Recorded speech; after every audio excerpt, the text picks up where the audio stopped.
Hi மக்களே, எல்லோரும் சாப்பிட்டீங்களா? காலை சாப்பாடு எனக்கு காலை சாப்பாடு அக்கா செஞ்சு கொடுத்துருக்காங்க. என்ன செஞ்சு கொடுத்துருக்காங்கன்னு சொல்லிட்டு வாங்க பார்க்கலாம். அதுக்கு முன்னாடி இந்த உணவு கொடுத்ததுக்காக இறைவனுக்கு நன்றி சொல்கிறேன், அக்காவுக்கும் நன்றி சொல்கிறேன்.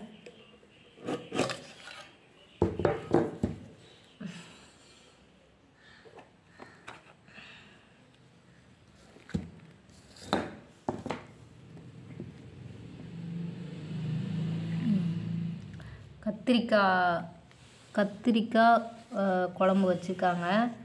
இதுதான் இன்றைக்கி காலை டிஃபன். வாங்க எல்லோரும் சாப்பிட்லாம்.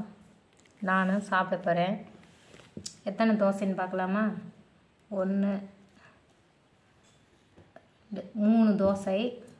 வாங்க சாப்பிட்லாம். இந்த வீடியோ பிடிச்சிருந்தால் லைக் பண்ணுங்கள், ஷேர் பண்ணுங்கள், சப்ஸ்கிரைப் பண்ணுங்கள். நன்றி மக்களே, பாய்.